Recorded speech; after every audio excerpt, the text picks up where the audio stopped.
Assalamualaikum warahmatullahi wabarakatuh. Kita jumpa di pelajaran matematika wajib ya untuk kelas 12.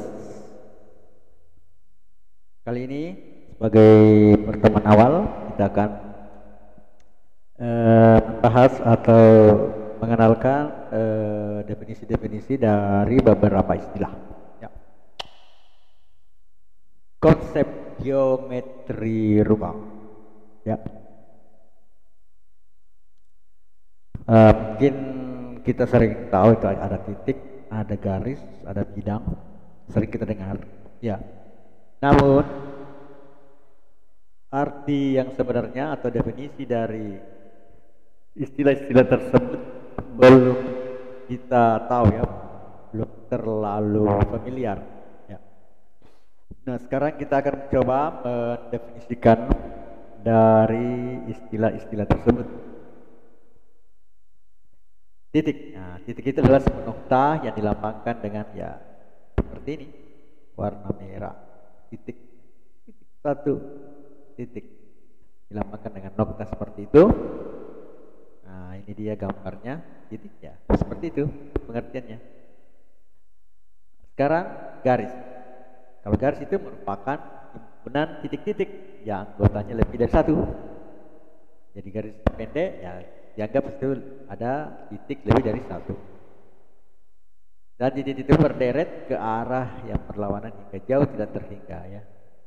Nah, begini kita batasi dari A ke B ya. Jadi semua sepanjang AB itu adalah kumpulan titik-titik ya. Sehingga membentuk garis AB. Nah, sekarang bidang. Bidang merupakan himpunan dari garis-garis yang anggotanya juga terdiri lebih dari satu buah garis. Ya, jadi di bidang ini ada garis banyak di sini. Ya. Bidang B ini ada banyak garis yang berkumpul membentuk sebuah bidang B. Jadi banyak garis di situ, artinya juga banyak titik-titik. Ya. Mana lebih banyak garis atau titik pada bidang? Ya, jadi dikatakan ya lebih banyak titik karena garis itu maka kumpulan titik. Kalau garisnya banyak berarti lebih banyak lagi titik yang terbentuk. Ya. Kemudian kedudukan titik terhadap garis. Nah, ada kedudukan titik terhadap garis ya. Bagaimana keadaan titik tersebut pada suatu garis? Ya, ada yang terletak pada garis. Nah, karena dia terletak pada garis, maka pengertiannya titik berada pada garis tersebut. Misalnya titik B berada pada garis G. Ya. Nah, kedua, titik berada di luar garis. Pengertiannya apa? Titik yang berada di luar garis. Contoh garis H. Ya. Titik C di luar daripada garis H. Jadi mudah ya, diketahui definisinya seperti itu ya, mudah dan selanjutnya, kedudukan dengan garis. Ya, tadi titik terhadap garis, sekarang kedudukan garis. Garis berhimpit. Garis berhimpit adalah kedudukan garis yang saling menutupi antara satu sama lain, atau setiap titik pada garis yang satu terdapat juga pada garis yang lain. Ya. Sehingga garis berhimpit tidak dapat dilihat dengan kasat mata. Garis berhimpit dapat terjadi karena posisi garis yang sama. Dua garis berhimpit belum tentu mempunyai panjang yang sama. Nah, kita lihat garis A berhimpit dengan garis B, tapi tidak sama panjang. Ya, ini lebih panjang daripada garis A. Selanjutnya adalah garis sejajar.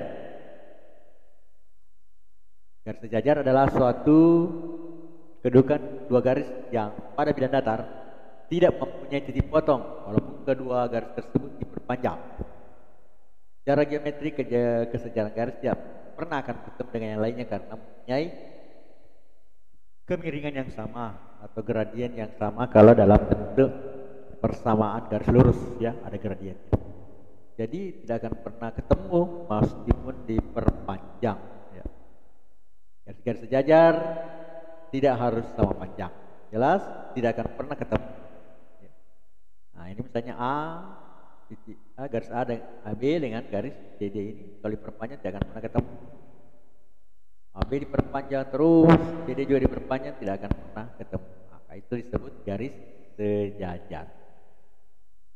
Sebenarnya pengertian-pengertian ini banyak ya, di internet bisa diambil, bisa diverifikasi atau apapun.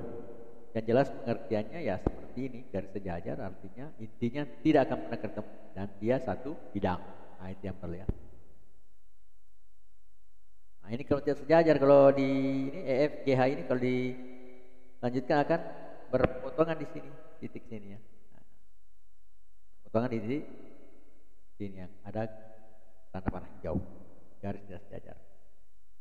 Selanjutnya garis berpotongan. Nah ini dia, garis berpotongan adalah kedudukan dua garis yang punya titik potong. Seperti tadi yang antara EF dan GH tadi ya, gambar sebelumnya. Karena kedua garis saling bertemu, jadi minimal punya satu titik potong ya. Jadi secara geometri garis-garis berpotongan terjadi karena punya kemiringan berbeda. Nah, itu tadi gradiennya yang berbeda ya, kemiringan berbeda dan panjang antar garis kemungkinan untuk saling bertemu. Jadi meski tidak sama panjang, tapi akan bertemu di satu titik. Garis yang berpotongan pasti tidak sejajar, dan namun garis sejajar tidak sejajar, namun garis tidak sejajar tentu berpotongan. Nah, kalau dilanjutkan akan berpotongan, tapi kalau tidak akan tidak berpotongan dan meskipun tidak sejajar.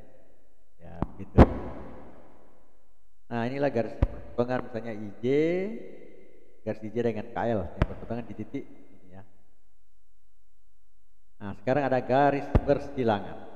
Nah, ini garis bersilangan adalah dua garis yang dikatakan bersilangan apabila garis-garis tersebut tidak terletak pada suatu bidang dan tidak berpotongan. Jadi dia bidangnya lain, yang satunya bidang lain, dan kita lanjutkan jika kedua garis dilanjutkan perpanjangannya dan tidak akan pernah berpotongan. Jadi kita lihat, nah, seperti ini misalnya garis G dengan garis H. Ini jaraknya ya, jaraknya misalnya anggap R, jaraknya adalah D. Nah, ini kan tidak akan pernah berpotongan. Dia akan terus bersilangan ya. Dia tidak sama satu bidang dan tidak berpotongan. Oke, jadi itulah beberapa pengertian-pengertian istilah dalam konsep geometri. Sekarang adalah tugas ya, tugasnya adalah carilah definisi dan gambar dari bidang sejajar, bidang berpotongan, bidang berhimpit. Jadi ada 3. Buat dalam bentuk PDF ya, yang jelas tulis nama ya, di tugasnya itu tulis nama dan kelasnya. Nah, kirim di Classroom. Saya kira sampai di sini dulu untuk pertemuan kita yang pertama tentang konsep ruang ya, geometri ruang. Ya, sampai jumpa pada materi berikutnya. Assalamualaikum warahmatullahi wabarakatuh.